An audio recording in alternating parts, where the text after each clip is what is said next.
All right, so we just graduated from 50 to 99 employees, and now we're over 100. So we're in the 100 to 250 range. And so the theme here is specialized. So earlier we're like, okay, there's too much stuff, it's super disorganized, so then you have an accurate idea of how much stuff's coming in.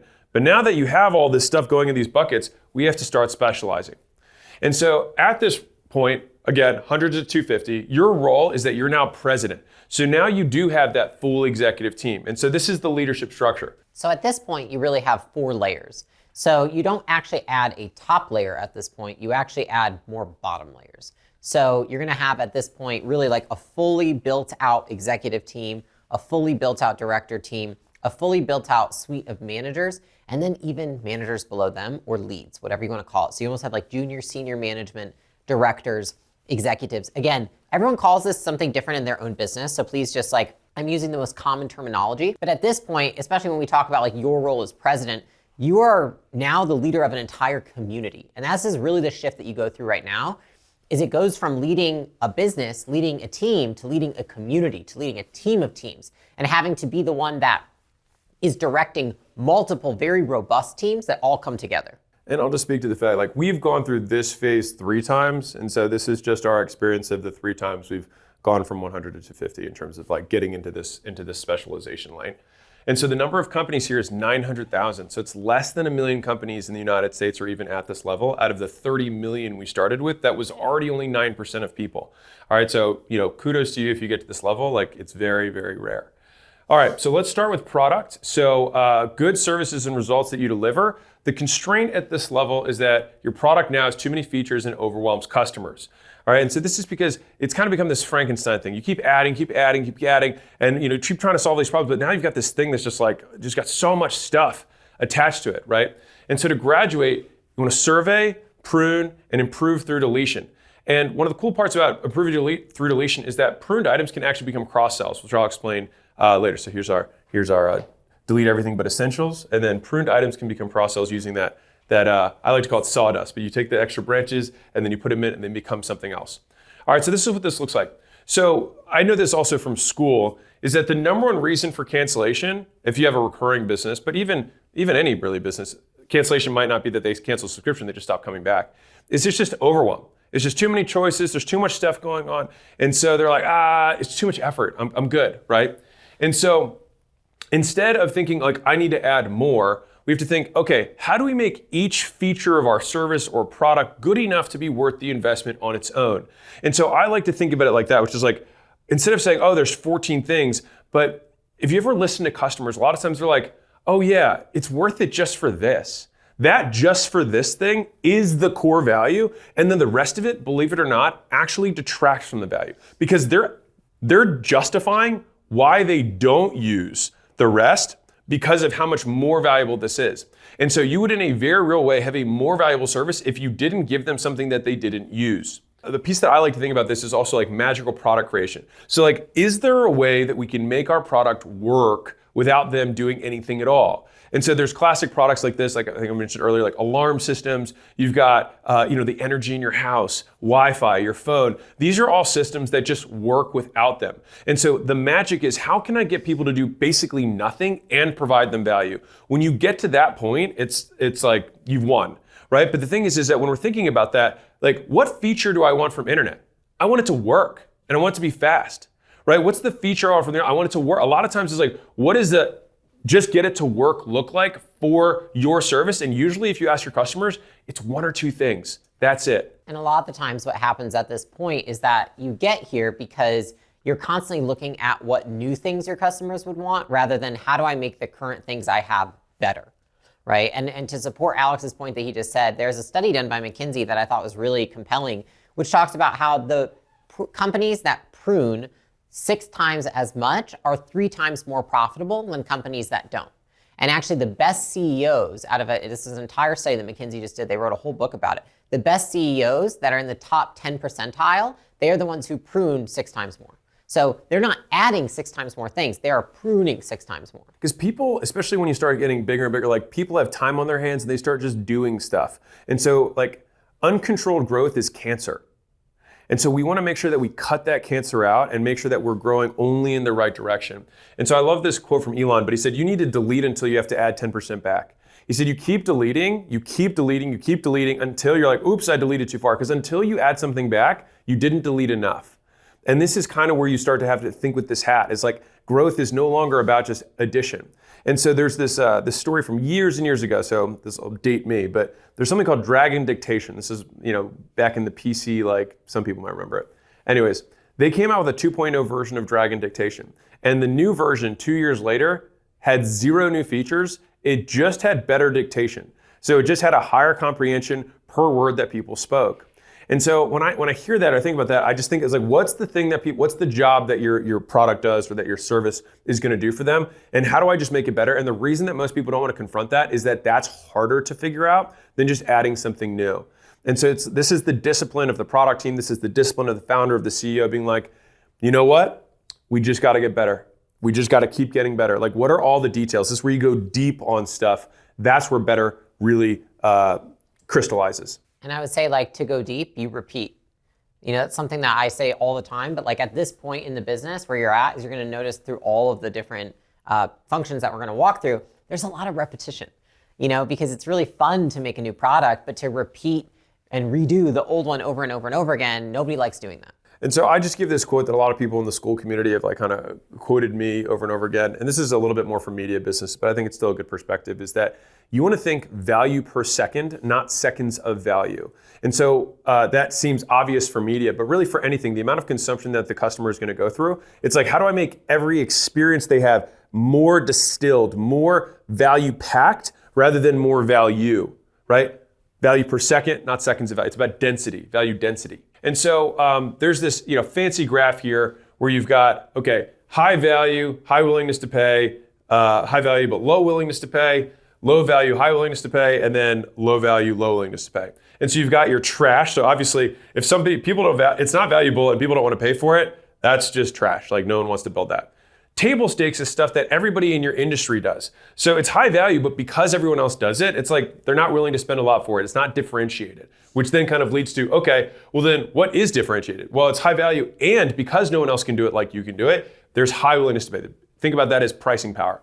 And then finally, we're talking about pruning things. Now, you might have something that you added that you're like, no, this thing's really good, but you really just have to be honest with yourself and see, not a lot of our customers are using it. So those things no longer are part of the core offering. You carve that out, and then you can have that as an add-on or an upsell for specific types of customers. And I will just note one thing, which is like, if we look at our best performing portfolio companies, the table stakes, the things that are high value but low willingness to pay, the things that most of their competitors are doing, they're not looking at that.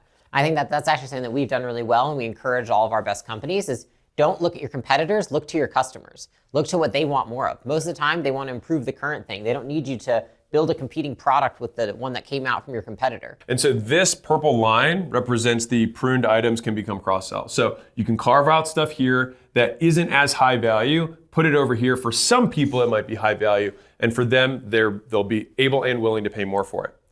All right, and so this was from a survey that Profitwell did that I just loved this. This is for creators, but I just thought this was pretty cool to see how, like, using that exact same thing, it's like, okay, what are the table stakes? Well, they felt, and this is obviously passive fans and super fans, so they did it across 2 audiences, which, by the way, this is how you would kind of look at this for your own customer base. But it's like, okay, so newsletters. Well, a lot of them just see that as par for course for kind of a creator type business. So they're not like, oh, that's the most valuable thing, but it's table stakes, right? Now, what are the things that they really value? So they value access, they value exclusive content, and subscriber-only events. So almost all of this is exclusivity.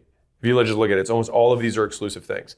Now, what are the things that only some people value? Well, badges, credits, deals and discounts, things like that. Like those are things that some people value a lot, but not everyone. So if you want to make that the core thing, it's like you're going to lose out because people are like, well, they would be justifying. They'd be like, well, it's worth it for only this, even if I have to pay for this stuff, right? Now, for some people, the discounts don't matter at all to them, right? And then subscriber-only merch, not as, like, I'm not going to get a subscription just so I can get merch to there, right? Or at least it's not a core value driver. And so you should be able to look at your own product with this map. It's less about what this map says, more about thinking through your own product in this manner. All right, and so at this level, it's all about deletion. Pruning, pruning, pruning, pruning. And so we started with too many features. We were overwhelming customers. So we survey them, we prune, we improve through deletion. And then the prune items, if you're absolutely hell-bent on it and people, are screaming, it's like, okay, the few screamers, you guys can pay more for it. But the core thing, we're going to keep simple. And so with that, we then transition to Zim marketing, which is how you tell the people about your amazing stuff. And so the constraint at this level is that broader creative brings in lower quality leads and dilutes the brand. And CAC goes up yet again. And so this is my visual for dilution. It should be darker here and lighter here. So more people are coming in, more hands in the pot. People don't understand the messaging that you want. And so to graduate, you grow the brand with standardized messaging, free value, and big positive brand associations. All right, so these are the big moves, and these are kind of the 4 pieces as I see it for this level. What's the big free value? What's our simplified mission? What's the standardized messaging that aligns with that mission? And what are the big associations we can make with our brand that our customers love? All right, and so standardized messaging is, I really like to simplify this to you really only get 1 to 3 words. That's it. What's the key word association that people are going to think about with you? So for me, there's a reason I wear acquisition, because both it's the name of my company, but it's also what we're really good at. And it has a double entendre in and of itself, which is for the right level of business owner, the reason that we're not marketing.com, that we're acquisition.com, is that higher level businesses think in cost of acquisition. They think in acquisition, or they're thinking M&A in terms of mergers and acquisitions. So either acquiring customers or they're thinking about acquiring businesses. But that's the level of entrepreneur that I ultimately want to attract. And so if people think one word about me, I would want them to think that or business. And I would say third, if I survey my people, they say value.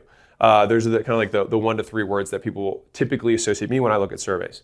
And so you just have to know, what are those 3 words? People are like, this is my mission statement and my tagline. It's like, you're not gonna get that. The whole audience isn't gonna know that. They're just gonna know he's the X guy, right? And whatever that X is, that's what we have to be hammering over and over and over again. What we want to do is we want to make sure that the look and feel, so people get really obsessed with colors and fonts and all this stuff, and I think it's hogwash. The only reason that you have that stuff is just to further reinforce the association that this is the same company. Not because this font somehow holds power or this particular blue means something. It's just that when you made the associations many other times in the past, or as you continue to, you want to make sure that when you do it again, that they associate them. At this point in time, why this is difficult is that the team and the founder typically don't want to repeat themselves. And so it's kind of just like in product, we kind of have to do the boring stuff. Business at a certain size, all of the returns that you're getting do come from a lot of boring work. And so at this point, how do you build a brand? Yes, through associations, but repeating the same associations. And so if you look at brands, for example, it's not like you have to continuously make new novel concept ideas. It's how are we repackaging the current message, the current content? When I'm speaking to my team and I'm thinking, because brand externally and brand internally is culture, you're thinking, okay, I'm gonna keep talking about how competitive greatness is our core value. It's not like I'm making up a new word. It's not like I'm making up it's just I'm constantly repeating it. And so I think being okay with different packaging, right, to repeat the same thing is what you want to focus at this point in time, because it's just like Nike. They've been saying, just do it for how long? I was literally going to use that exact example. Their creative team isn't like, you know what, we did just do it last year. Let's, we want to freshen it up. It's once you find the message that hits for your audience, that people are like, I love this, you just say it over and over and over again, and you let them know in new and creative ways the same message. So the variety is, think of it as 100 different ways to say one thing, not one way to say 100 things. The next thing here is free value, all right? I differentiate this between B2B and B2C. So B2B, typically, this is going to be actual value. So it's usually going to be some sort of monetary value that you give to people. This is why we make these kind of extensive trainings and courses and things like that, why we put the content out, I write the books. All of this is actual value that someone's like, I made more from this than I have paid this person, and I would like to give them more money so that I can get even more value. That's the idea. It's get them to try it before they buy it and feel really good about the purchase. My favorite thing in the entire world is when a customer says, you've literally paid for yourself 100 times over before I've even given you anything. Because it's I've already paid for myself. It's one of my favorite ways to do business, and I recommend doing it that way. And so if you're B2B thinking what would be insane for me to give away? How much work am I willing to do that my competitors aren't willing to do in order to just over deliver to my customers, and realizing that 99% of people will never become a customer, and that's okay. And so the next piece here is, okay, well, how does that apply to B2C? So B2C, if you look at the big brand, overall, is oftentimes it's entertainment in terms of the value that they provide. And that is And I use that in the formal definition of entertainment, which is just anything that the purpose is to consume it. So sports, for example, they are entertainment. The whole point of sports is for people to watch it. That's it. When people, dancers, singers, and there's a reason that big direct-to-consumer brands find the entertainers that are in that space that resonate most closely with the core values of their brand and their business and their audience so that they can continue to pair themselves with the values that matter most to their customers. And so this is how I think about it. Because B2B, it's like, well, wouldn't it be great if Elon Musk would do an ad for me? It's like, yeah, he's not going to do that, right? And so it's like, you have to create the value directly, whereas here it's almost by proxy. Now, in both of these situations, long term, it's still going to come down to the product. But this is just about how do we talk, how do we get ourselves out there? How do we get more people to find out about our stuff? These are the ways that we do it. In terms of big associations, it's taking these free value components and saying, okay, what does that look like? What are the endorsements? What are the sponsors that would make the most sense for our business right now? And so at this level, we had broader creative brings in lower quality leads and dilutes the brand. CAC goes up again. So to solve this, we say, okay, this is the core messaging. These are the 1 to 3 words we want people to know about us. All right, this is how we're going to deliver free value to our base at scale. There's a reason that some of the best ads of all times for direct-to-consumer brands are funny, right? They're entertaining, and they have people that those people recognize and like in those ads. And then B2B, we have to think, okay, we should be willing to invest actual money in the free value that we're giving, like real money. Not just like, oh, we'll just make some content. Sure, that's something. But like, how do we give real value to people? Is there tools that we can give away? Are there calculators that we can give away? Are there even low levels of service that we can give to prospective customers that would reinforce our position in the marketplace? That's why McKinsey and Bain and some of these big like consulting firms, they put out massive white papers that you'd have to pay, tens of thousands of dollars to get that level of information, and they give it away for free so that they can position themselves as thought leaders and authorities in the space. All right, and so at this point, we're like, okay, our product, we've pruned it down, we've let more people know about our new product, and now we transition to sales. All right, so how are we gonna get these people to give us money? And so the constraint at this level is that closing efficiency on their premium product drops. Like you got more people, it's just, you got a bigger team now. And then all of a sudden you're like, oh, my 3 superstars get overshadowed by the 30 non-superstars that I have in that role. And so to graduate, what we do is we route the best leads to the best closers for front end and ascensions. And you create automated metrics tracking, all right? So up to this point, you should have metrics tracking. And if it's not automated, it absolutely has to be automated. But this is at a more granular level. This is to the rep by basically across everything. Attribution by platform, by rep, by product, okay? And so if you see these kind of leads coming in, you then have to have these assignment rules that then push them to it. And so last level, we talked about categorizing, organizing. We can't get into the specialization until we do the categorization first. So we categorize and organize first, and then that sets us up for this stage where we say, okay, what are we gonna do about these categories? What are we gonna do about that? We're gonna specialize. All right, so this is what this looks like, is that the best salespeople get the best hours and leads. And so this is like crazy stats, but you can 4x revenue by making sure that you contact leads within 60 seconds. Well, if you have a gazillion leads, it's very hard to do that. So if you've categorized your leads as these are the best leads, and then you put those best leads with the best closers exclusively, guess what those best closers now have time to do? Call the best leads and 4x revenue because of their speed to contact compared to them trying to call everybody, which they couldn't do. But before this, they might have been doing. The same lead, to the same degree, there was a guy who lived in our building, and he was the #1 timeshare sales rep in the whole nation for the largest timeshare company in the US. At the time, they're doing $200 million a year. And he won the sales competition between 3,000 reps. All right, he told me it was 3,000, however many it was. And so he was #1. And so he got 1 hour with the CEO and as his prize for winning the sales for that year. And when he went to the CEO, he said he went straight into the sale. He said, listen, right now, you're giving away amazing leads to guys who are brand new and they're just flopping on them. And then sometimes I get people who've got a 400 credit score and there's nothing I can do. I can't sell them anything, right? If you gave me all the guys who have the best credit scores and they're most qualified, I will make you so much more money. And so after an hour, the guy finally said, fine, I'll test it at just your location. He tested it at that location, and that guy 5x'd the productivity of that one division. And then they rolled it out nationwide, and they were able to 5x the company, and they went from 200 or 250 million to 1.2 billion in sales over the next 3 years. 4x from speed, best leads to best closers. That can all only happen once you start assigning scores to leads, which we should already have had happen. Now, if you're like, well, if all the best leads are going to the best guys, what's left for the junior dudes? Well, I'll tell you this. There's this amazing thing called survivorship bias. It's the same reason that people play the lottery, is that they think they're going to be the winner. And so there's some of the most competitive sales roles in the world. I mean, if you look at MLMs, for example, it's the same idea. One guy makes a lot of money, and then a whole bunch of people work basically for free with the hope that someday they'll be that person.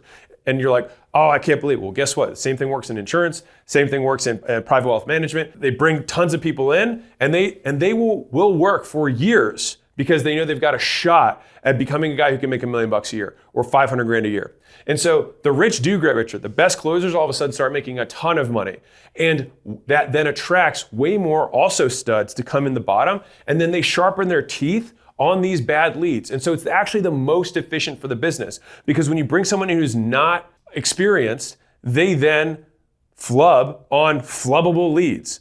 And then the absolute pristine, amazing leads only go to the guys who are absolute murderers and have been doing this for such a long time that they know how to close this person in their sleep. And then if that person who's a junior guy and he sharpened his teeth and he was able to close the 500 credit scores, the Tom, Dick, and Harrys who walk in the door, the tire kickers, they learn how to close those people. Once they start getting better and better leads, they just get even better. The beautiful thing about this is that it's still the most efficient way for the business to allocate resources. And so that is the big shift that has to happen at that point. In order to get to the next level. Because fundamentally, basically the salespeople have to specialize. And I said this on front end and Ascensions. So you will probably have front end salespeople, but you also now have back end products that have to happen. And so if that back end sale is worth even more than the front end sale, then the even best guy goes there, and then everything floods to that one or two guys. And so it's almost like this pyramid where you've got these massive amounts at the bottom, but the very top guys just make a killing. And you just apply this all the way through the business across every sale that has to occur. So from there, we went from closing efficiency on the premium product drops to routing the best leads to the best closers. Now this is across the entire business, front end and back end, and all of this stuff should be automatically tracked and scored by the person, by the platform, by rep, so that you can actually know where we can put these leads to get the best return. And from there, we go to the servicing of customers. So customer service is how you get more customers to refer, to retain, review, and resell. Okay, and so at this level, the issue is that multiple customer journeys conflict or are poorly timed with one another, right? So you think about it just like Alex was just talking about, we have multiple products at this point in time. And so what we're seeing is that they conflict with each other. And so to graduate, we want to create proactive recommendations to cross-sell other stuff and create a blended customer journey. Okay, and so what that looks like is making sure that the products are not like butting heads with each other, but they're swimming in their own swim lanes alongside of each other, okay? And so what does that mean when it comes to a blended customer journey? What this looks like is you want to lay out every contingency. So what happens if person A, who buys product A, wants to buy product B? Well, what if someone comes in on product B but wants to buy product A? What if A buys C and then buys B? Right, is that we want to make sure that each of these journeys don't contradict one another, or that there's not messaging, which often happens, that says, oh, this has to be done in this sequence, or these are the levels. You want to make sure that the messaging across any of these hypothetical journeys, when you have more products in the product suite, all makes sense. If you're laying out all these contingencies and you're making sure that they don't conflict, right, then that means that you're probably going to have a different onboarding for each of these paths. You're probably going to have different email sequencing for each of these paths. You're probably going to have to segment your customer service teams to service each of these paths, and you're probably going to have to tag your customers so that your team knows what path each customer is in. Now that brings us to one thing, which is we also want to make sure that we're limiting conflict and we're solving for the highest LTV. What you want to look for once you've laid out every contingency that could exist in terms of your customer base is you want to figure out, is there, what are the bottom that are taking up the most time, they're taking up the most effort, and they create no ROI for the business or very low. And so you want to figure out which customer journeys that currently exist within the mix of products that we have actually are not the best for the business because they're not creating a good customer experience, which means these people aren't referring, they're not reselling, they're not ascending, and they're taking a lot of resources from the team. And so once you've laid all these out, then you can go back to one of the levels we talked about with customer segmentation, because you're segmenting your customers by now. And you want to look at that segment and say, okay, if I eliminated that segment, look at the resources it would open up. Could I put more effort into getting customers in these three pathways instead? And so you're really trying to figure out, again, if you notice the theme here, it's resource allocation. We're pruning to make sure that we're going to solve for the highest LTV customers. And that's what we want to continue to do over and over and over again. It just gets more complicated when you have multiple products with multiple entry points and upsell points. What you want to be able to do after you've figured all of this out is you want to be able to automate as much as possible. The issue here is that if you do not have the technology and you don't have the automation to properly tag and segment your customers, then people are going to be getting on the phone and they're going to be like, yeah, you got to get on your onboard. They're like, I already onboarded with the other product. What are you talking about? And you're like, oh shit. And then you're like, wait, he just had an onboarding call last week. What are we doing with him now? And it's like, you just notice it starts to get very disconjointed. And so by eliminating the ones that create the lowest ROI or have the lowest LTV, you make room for the ones that have the highest, and it also simplifies the business. So you don't have 17 customer journeys and they're all hitting each other in the face. You've got like 3 and they're all swimming nicely alongside each other.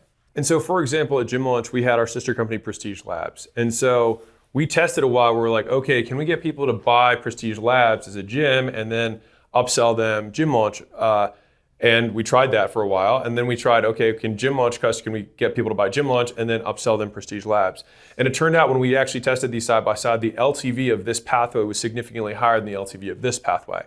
And the cost to acquire customers here was the same as it was to acquire here. So we're like, oh, okay, so this is a more optimal path for people to go in. We also then were like, can we get people to buy A and B together? That didn't work either. And so as you have these different product suites, you'll find out that there will be times that are the best moment to upsell these other things or cross-sell them. That's right for that specific customer. That does eliminate conflict. That makes the most natural sense. And that's, fundamentally, like this is why Gym Launch has continued to be a powerhouse in that industry. And there's really no one else who's at that scale, is because we just simply have a higher LTV than everyone else does. And so we're able to continue to outlast everyone. Another example that's really common is that what you start to experiment with is when you have 2 products, you say, why do we make everyone buy the first product to get to the second product, right? Why do they have to qualify by buying the first? And that's actually something that we've tested in not just our own companies, but in multiple portfolio companies.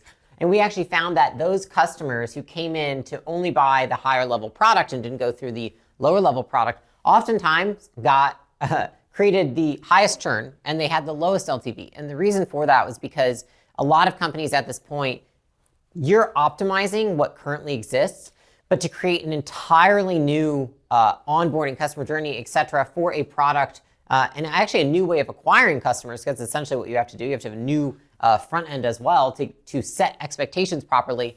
It just isn't something that you can do like in the snap of your fingers. It might take 12 months to build it out. So what we found in Gym Launch is that when people came in through our front end program and they ascended into the back end program, they had the highest LTV. When we brought them in and said, they really just want to go to the back end program, those people actually ended up churning pretty early, like in the first quarter. And so we said, you know what, this doesn't create the best experience. So maybe we suck and we don't have the skills yet, but we also recognize that the marketing that brought those people in set them up to succeed in the first program, not the back end. And so that's something, again, if you are looking like, hey, I want to get people just straight into the back end, that's not impossible, but it requires a completely new customer journey where you're probably going to also have to alter the marketing because the marketing sets the expectations. We tried to flip this front back thing and that never worked for us. But when we created an entirely new product line for a higher level customer, we had a different acquisition channel for them, a different sales process, a different sales team, a different onboarding process. And once we accomplished that, then it worked. And so just putting this into context, it's like, okay, we want to make sure fundamentally we're just solving for the highest LTV and the lowest operational complexity. It's just that things just grow arms and legs and extra eyeballs. And so we want to keep pruning it down. So for customer service, we had multiple customer journeys with conflict, right, or poorly timed. And so we want to create proactive recommendations to cross-sell, upsell, having a blended customer journey and getting rid of the ones that don't make sense anymore. So at this level of scale, you should have already categorized everything that's kind of coming in. But as soon as you do categorize, you're like, shoot, I need to specialize my team so that I have a stack of people who can respond to this type of customer. And I can have a stack of salesmen who can respond to this type of prospect. And I can have a stack of developers or a stack of delivery people who can help service this level of product. And so the thing is that everything's about going hyper deep and specialized at this scale. And it can be harder to recruit and find those people. And at acquisition.com, one of the core competencies we have is finding the who, because fundamentally the who is what builds the business. One of the things that we do, if this is you watching this for the first time and you don't have your own custom scaling roadmap, then I would encourage you to go below, click the button, it's absolutely free, and we'll help you make an automated roadmap based on where you're at and where you want to go. So we'll show you the stage before, the stage after, and then give you a lot of more in-depth details about what you can do to get to the next level. If you already have that scaling roadmap and you'd like my team, my actual portfolio team, to meet with you in person, then we'd love to invite you out to one of our scaling workshops here in Vegas where we're based. And at that workshop, we'll help take your scaling roadmap and specifically tailor it to your business and your industry right now. So you know exactly what to prioritize so you can get the highest return and pull your future towards you faster. And so if that's at all interesting, you can click, I think, the banner above this video or somewhere along here. I'm sure if you're at this level, you can figure it out. But you can apply, and we'd love to have you out here and help you scale, because transparently, this is how we find future portfolio companies. And at the end of the day, us helping other business owners is kind of why we do what we do. So that sounds cool. Click the button, and otherwise, enjoy the video. Which brings us to IT. So IT is how you gather, store, analyze, and display information, okay? And so at this level, the constraint is that departments outgrow general software and need specific solutions. This is something that you may notice along the theme here. Too many internal inquiries and no inquiry process, so we need departmental policies. These are all the things that happen. Okay, and so to graduate, you want to get specialized stacks for each department. So what happens is you'll notice that in the beginning, you get general tools that can be used across all departments, because in the beginning, it's not like we should have a specific platform for sales and for CS, because there's like 2 people there. So it's like, no, you will deal with the one that works for everybody, right? But then once you get big enough, you start to notice, you know what? This communication tool or this email platform actually doesn't really work well for this team. And so you have to get specialized stacks for each department. That's the first thing that we want to focus on. The second thing is that we're going to need an internal inquiry process. So at this point, IT becomes a really big demand, because if you think about it, right, it's starting to look like this, which is you have your departments, you've got product, marketing, sales, CS, IT, recruiting, because IT needs IT, human resources, and finance. Each of them now have their own technology. And then each of them now are going to need to also have a way to send tickets to the IT team and have essentially service level agreements with the IT team about how long things are going to take, what we should expect for turnaround times. And so basically at this point, what we're doing is we have to take IT from being just centralized to decentralizing IT. This is the process that occurs right now. And so what does that mean? It means that IT was its own department that was servicing all these other departments, and it was spread out equally. Now IT has to almost become decentralized, that you have an IT department and you have many IT departments in each of the departments. Because it doesn't make sense if sales has their own product, if sales has their own platform, and they have 5 platforms that make the entire thing work, that they have to wait a week on the IT team because the IT team is working on the recruiting team. All of these things are going to be needed to make each function work properly. And so what you're going to want to look at is having staff to help service each department to their specific needs. Right? So you have specific technology and you have specific staff. So this might look like in the beginning, like you have an IT director and then you've got a generalist or 2. Now it's like you're going to get a MarTech guy who's going to do marketing. You're going to get a sales ops guy who's going to do sales ops. You're going to get a CS ops. You're going to get a rev ops. And so you start notice financial ops. You're starting to notice that you're getting all of these people that are going to specialize in that one function, right? And then with that, those people are going to create ticketing systems for each of those functions. So what you had prior is probably one centralized ticketing system for IT. And now it's like you're going to have to create an IT ticketing system for each specific person that owns the function. The reason that we want to do this is because at this point, IT is essentially part of the product, and the product being the department. And so in order for it to improve properly, they need to almost create a product-like pipeline, just like you would for software.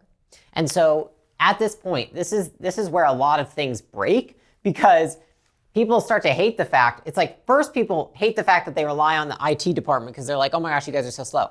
And then now they hate the fact that they have to like send inquiries to people and they have SLAs that are created and they're like, what is all this communication? Can you just make this shit I want and do what I tell you to do? But at this point, what we have to realize is that we need to have technology to enable us to create the processes the right way. And so each department really starts to become its own piece of tech.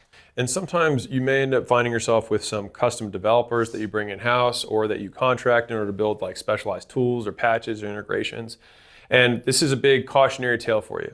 You may end up building something and it works really well for you. And the amount of times that I actually have companies of this size that then reach out to us, like at acquisition.com, and they're like, hey, we built this tool that makes our sales guys way more proficient in our specific industry. And I've got friends in this industry who want to pay me for that tool. Should I spin this off as a SaaS company? And then, or could I get valued as a SaaS company because I have this? And I just like, stop.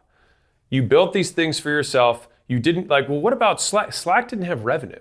Slack was losing money and threw a Hail Mary. It was that or nothing. Yeah, and so they were, from day one, a software company. Right now, the type of software changed, but that's what they were built for, right? If you're a solar sales business and you figure out a way to get your reps to be significantly more productive, Great, that's called a competitive moat. And that's what you do to continue to crush your competition. So no, and the thing is like, in order for like the person who's gonna write you a $500 million check or $1 billion check or whatever it is that your goal is, that guy's not dumb. He's got the money to write the check.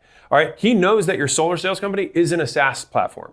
All right, so just don't try and be like, will I get You're not gonna get categorized that way. That's just called internal, those are just internal tools. And long-term, what you may end up doing if you're in a service business, unlike that solar sales example, then that just becomes a tech-enabled service. If you figure out a way that you can deliver to customers faster and you've automated a huge portion of the work and that just drives more margin, well, are you gonna kill that company and then start a software company for other people in that space even though your niche is really small? Probably not. Just run on the fact that you have an advantage. That's the point. And so the last piece of that is understanding having service level agreements with the tech teams, which is understanding this is really at the point where you're starting to measure utilization and you want to understand standards for how long tasks that you repeat over and over again take.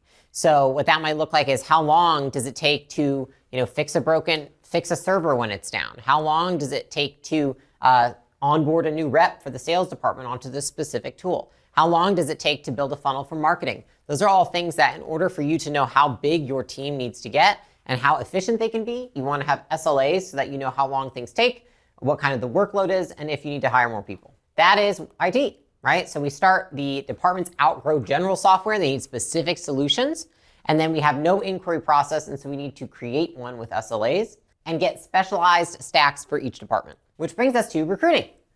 All right, recruiting is how you find and hire people for your company. So the constraint at this level is that recruiters hold inconsistent standards and your culture suffers, okay? The wrong candidates are getting way too far in the process. And so to graduate, what we want to do is have standardized selection process for all incoming talent, and we want to have a founder fit final check, okay? This is something that I can't hammer in this enough. The amount of times the founder gets uninvolved with recruiting too soon. And if you look at some of the best companies that are out there that were built, the founder did the final check. Even if it's 15 minutes, it's like they're still doing the final check for people on the team, especially anyone in a management position. What does this look like when we have standardized selection? Okay, the first is having structured interviews. So we want to use the same questions for all of the candidates for a specific role so we can assess the key competencies. So we talked about the 4-way fit. For each of those pieces of the 4-way fit, we want to understand, is every person asking the same 5 to 10 questions? Because if not every person is asking the same 5 to 10 questions to every person that they're interviewing, they're going to be biased based on different answers to different questions. And so we need to have process that protects us from our emotions, okay? And so the first thing is having standard questions for each type of interview for each role that exists. So that's the first thing we want to do. The second thing we want to do to mitigate risk and uphold standards is have interview panels. Okay, so we want to have multiple interviewers with assigned roles. So what does this look like? Okay, this would look like you have 2 or 3 people that conduct a culture interview together. This would look like you have 2 people that conduct a technical interview together. The reason for this is that we want to eliminate so much individual bias. A lot of people like to hire people like themselves. What you want to do is stack up your interviews with panelists who have incentive to hire people who are competent, right? And so if you have somebody that you're hiring into a sales manager role, you want to bring in the CS manager, you want to bring in the IT manager, because those people also want somebody who's very proficient at their role in there, but they might not be as desperate as the director of sales to fill the role, so they will protect you from lowering your standards. And at this point where you're at with your company is that people are desperate to fill roles because they're like, the recruiter's like, I just want to show some wins. And the people are like, I just need some freaking help. And so you need people that have no incentive to fill the role that quickly on the interview panel so that they are holding the standards for the entire company, right? That's the first thing we want to do. The next thing we want to do is we want to have the founder do at least a 20-minute final interview to ensure that nothing's missed. At this point in time, what seems to happen is that when standards are wavering, what you want to do, the reason that you want to get back in there is because you want to figure out where the heck are we dropping the ball? Is it culture? Is it skill? Are we not asking the same questions? Is there anything that's not in there that's not standardized that we're missing? Are the recruiters missing? Are the specialized recruiters are they not as engaged as they were in the beginning because they were trying to win our business? What's going on? And the way that you get that feedback is by taking the final interviews. And so I'm not saying that you need to do a 2-hour interview for every role, but taking 20 minutes, having one day a week where you just stack 5 or 6 back to back in the morning. That's usually what I do. And it's like, great, let me just do a final check, because the most important thing at this point is that you hire and fire the right people. And right now, if you think about resource allocation, if your job is to allocate resources, then bringing in people who either take or give more resource to the company is probably one of the most beneficial things that you can do. And so until the structured interviews are in place and they're humming, and until the interview panels are working really well, make sure that you are also doing a founder fit check. Now, the last piece that goes with this, and arguably my favorite thing, is having a scoring system for candidates. Okay, so what does this mean? It means that we need to move from subjectively hiring people to objectively hiring people. So this looks like creating an interview rubric to score responses with a consistent scale.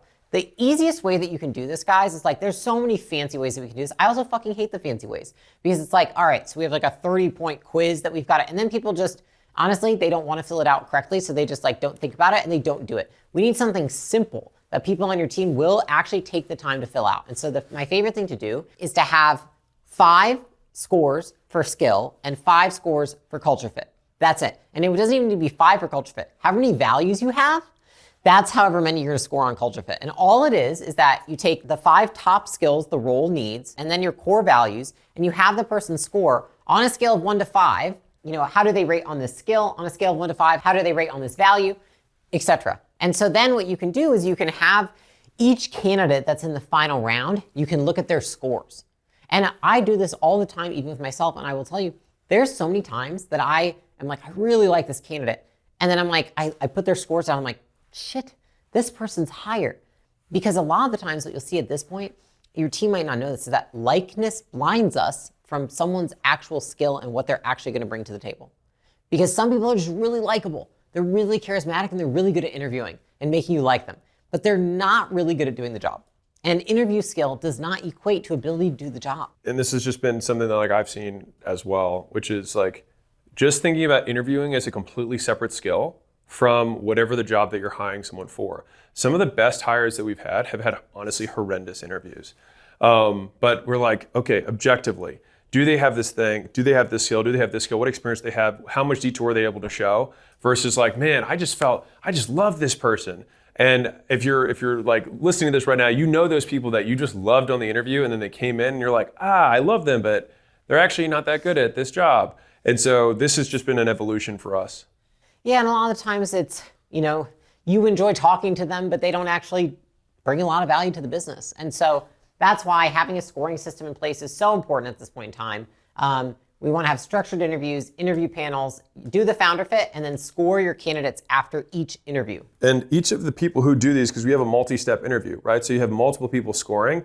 And so you can look at the discrepancies between scores, and that for you, if you're the founder final check, you're like, oh, okay, this score was the lowest across all 3 of the interviews. I'm going to push on this one really hard. So it allows you to also focus your time on the things that are going to get the best return for you.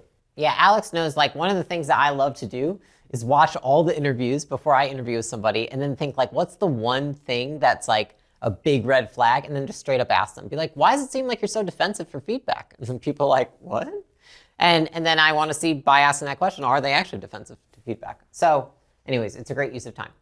So that's what we want to do with recruiting, right? Our constraint is that recruiters hold inconsistent standards and the culture suffers, right? The wrong candidates are getting too far in the process, so we want to standardize selection and also do a founder fit check. Which brings us to HR, human resources, which is how we decrease the likelihood that regulators and employees sue us. Okay, at this level, the issue is that we have so many new and existing employees that performance suffers. There's compliance issues and complaints start to skyrocket. So you are really getting into having real HR at this point. I think all the way up until about this stage, it's like, you can get by with pseudo HR, you can get by with your operator playing HR, but once you get past 100, it's like, you got HR, right? And that's when you're gonna have like a full-blown department. And so to graduate here, so we can solve these issues, we wanna set up group onboarding, which is a software that you can implement, and we wanna have documented performance management systems, insurance, and we wanna reinforce our cultural values. So I wanna hit on some of this. The first thing that we wanna have in place, and this is often something that complements an HRIS, is a system in place that hosts one-on-ones, feedback, surveys, goal progress, because this is imperative to have as a holistic view of performance as a leader. And so essentially what you have is a performance management tool, okay? And so if you have a performance management tool that manages all of it in one place, then you can have visibility into everything that's going on. Because at this point, you don't have time to look at the performance of every department. You get to the point where it's like, there's so much going on, there's such big problems that you're focused on that you may, when you had 50 people, been able to help with the performance of the department. No longer can you do that. You have to be able to proactively monitor to make sure that if you start to see performance dipping, you can say like, hey, let's take our eyes on this. Like, why is it that half this team right now is not hitting their quota? What's going on over here? So basically, you want to prevent small problems from getting big. And right now, when you're in this fluctuation point where you're growing and getting over 100 people, the small problems become very big problems. Like the little whispers turn into shouts, right? And this tiny little performance issues, he's just that way. It's all of a sudden 10 or 15 people doing that. And so you want to have one system that you can see. Okay, so this is what I set up when I had the first time when I got past 100 employees. I had visibility that I could see every one-on-one, every person out there manager, the notes, the documentation, even the recording. I could see all the feedback that every team gave about their manager. So every week they would give feedback about their manager and I could see what they said. There were surveys that went out every week that asked, how do they think I'm doing as the CEO? How do they think that the company's doing in terms of progressing towards its goals? There was a goal progress tracker that measured how far everybody each week got towards their quarterly goals. So I could see, are we red, yellow, green in each department, right? And so what this allowed me to do was allowed me to see how healthy is each team in the business. And at this point, you don't have time to focus on every single person at every point in time. The reality is that you're gonna, at this point, have so many leaders in your company that you cannot give them individual attention anymore. You have to go to like preventing problems or solving problems. But like maintenance mode, that's why you're probably gonna have an executive team at this point to help manage the other things. And so that's why having visibility is so important at this point in time so that you can see these things before they get big. What this allows you to do is this is where that ties in with reinforcing cultural values, is that what you'll see is you'll start to see where performance dips and you'll start to see where things are starting to get lax. Like where are people starting to let up? Where are things starting to not be as tight as they once used to be, right? Because when you go from 50 people or even 75 people to 100 or 150 people, things start to feel really different. And so reinforcing the cultural values, just like when we talked about with marketing, how we want to continue to reinforce the brand and the messaging, we have to do the same internally. So it's constantly repeating ourselves. Now, how do we repeat ourselves? My recommendation is that you have formalized leadership training. So just like we have performance management systems, we want to have performance development systems, which look like training one-to-many. To reinforce the cultural values, I suggest twice a month hosting some sort of leadership training or full team training where you reinforce the values, right? You talk about what the values are, what the values are not, and then you reward people who showcase them. Something that we do on a weekly basis is we have a weekly team touch base. On that weekly team touch base, we give shout outs. Those shout outs are related to our 3 core values, right? A way that I really love doing this in our last company is that anytime that somebody showed a core value or went above and beyond to completely demonstrate that core value, we actually would send them a t-shirt that week that had that core value on it. And it would say like, thank you for exemplifying grow or die. Thank you for exemplifying don't sugarcoat it. And so at this point, just as external brand messaging becomes so important to repeat yourself, so does internal brand messaging so you can build your culture. And so these are the decisions, like who you hire, who you promote, who you fire, also communicate almost more than anything you say verbally.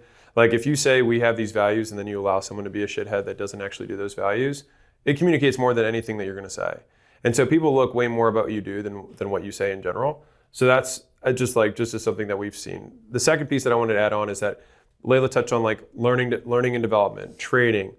These are all things that we actually put in that second big bucket inside of that triangle of we've got functions of the business, we have the people in the business, and then we have the operations to connect the people to those functions. And so training is one of the core components of that. We will talk about that in a lot of depth, just in a different entire training on scaling. One of the last little very boring ones that I have here is also you want to have a EPLI, which is employee something liability insurance, but you can Google it.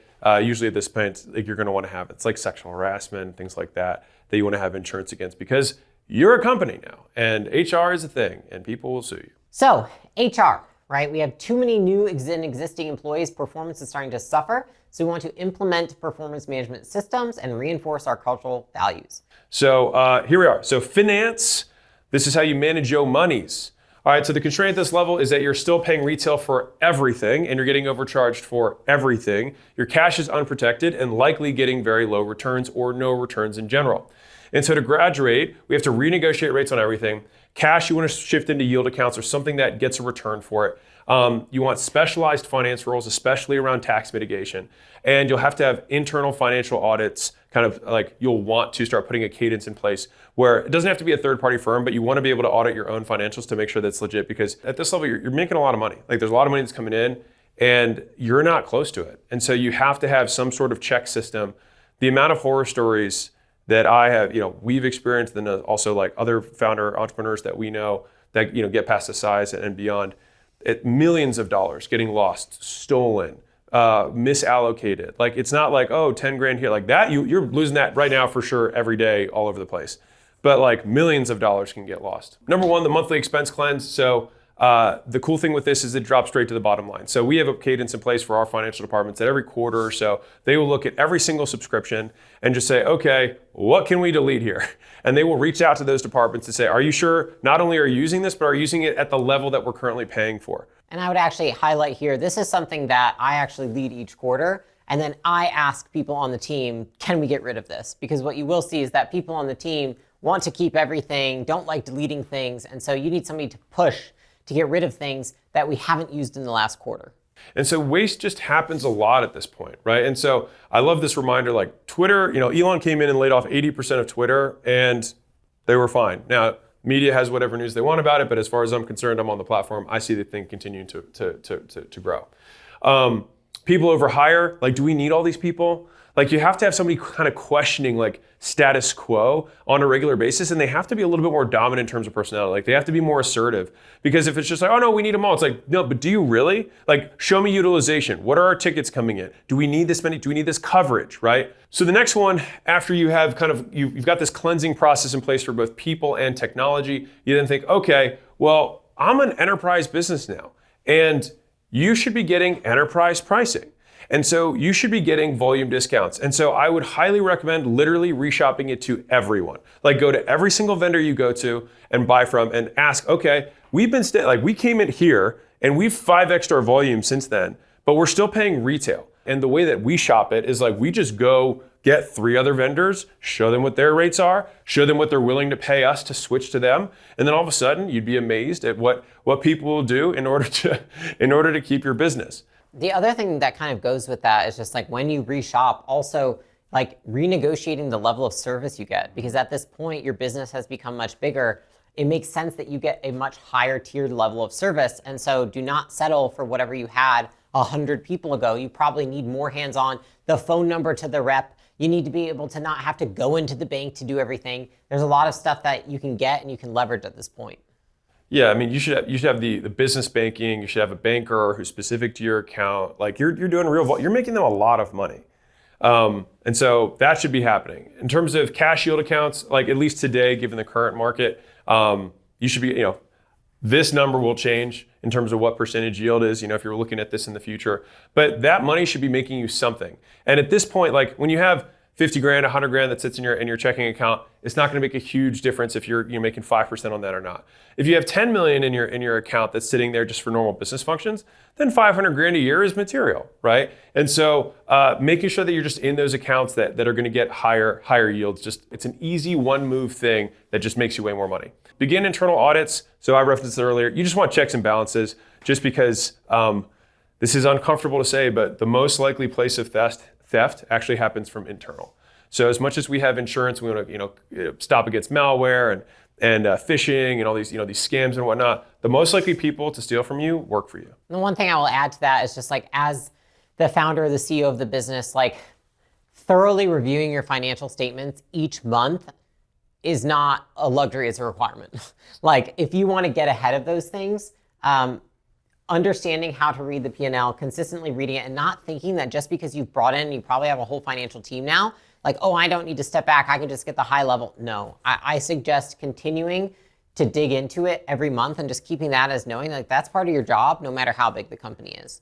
and have a 1 or 2 hour meeting every month where you're just going to review that with the head of finance and go through line items. Be like, this seems high. Why is this high? Who's this charged for? What is that? Because the thing is sometimes you're like, that's how much that vendor was.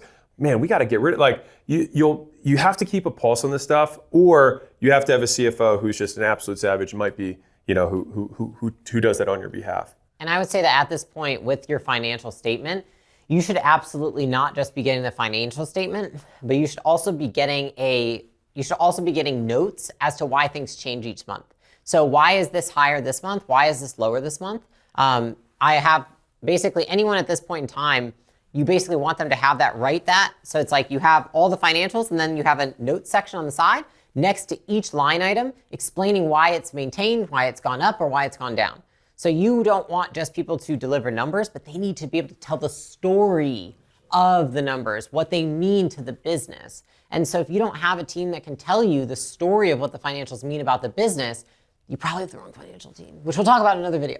And the financial, in 2 stages ago, I think we had more granular financials that came in, like kind of financial operations kind of starts to bridge that gap. They should have a good understanding of what's going on. Like a good finance team has operational awareness of what are the key levers that drive outcomes in the business. And I mean, this is like 201, 301 version of finance, but like they should be fundamentally, they're allocating your resource of money. And so they should be very astute to how this generates a return in the business and everything. And I'll just say this personally, like the best CFOs that like we've come in contact with, man, they're cheap. You know what I mean? They're just ruthless. They're like, I don't think we need that. I think we can downgrade. They'll do. You know what I mean? Like they'll live, right? It's like you want somebody who's even more aggressive than you are. I've never had a CFO that wanted to spend money more than me. Right, like you have to have somebody who, like, because like founders, like I'm like, let's go, like throw the money at it, like let's do this, let's grow this stuff. But you have to have, it's a yin and yang. So with that being said, that is finance. You're still paying for retail for absolutely everything. You're getting overcharged. Your cash is unprotected and getting zero returns. And so we have to renegotiate rates on everything. We put those processes in place in order to make sure that we're saving more money on a consistent basis. Cash goes into accounts. When we get more specialized finance roles, specifically against tax mitigation. So I didn't hit tax mitigation very much in this, but at this point, you probably have some significant write-offs that you qualify for. Sometimes it's R&D tax credits. There's just some, like it is now in the hundreds of thousands to millions of dollars of range. And so I think it is worth doing because it's not about what you make, it's about what you keep. All right. So bottom line, at this level of specialization, if we're looking at this whole list here, the theme is specialized. We categorized last level. Now we're specializing, specialization of roles. And so the constraint is no one is good enough to know everything and your focus is too broad. And so to graduate, we create dedicated people and teams for specific tasks. That is the bottom line of this stage. And so we went from 100 all the way up to 250 and the theme was specialized. So what do we do next? Now, if you're new to this, and you're like, man, that was really thorough. I would really like to have something like this for my business. Depending on what size you are, we will help create a customized $100 million scaling roadmap that has more details inside of the roadmap based on the level you're at. And it'll also give you the videos for before and after this level. So before, so that you know that you can check off these boxes, and after, so that you have a line of sight of what you need to be prepared for. And this has just been so helpful for me. Like I've had to glean all these things from interviews and conversations and be like, oh, I got to piece all these things together. We tried our very best to put across all functions of the business in one place so you can be like, oh, this is what's going to happen next across all these departments. And so if you want that personalized thing, you can click the button below. You can fill out your information. We will send it through the cyber world into your inbox and rock and roll. So let's get to the final stage. There we go. Going from 250 to 499, and the theme here is capitalize.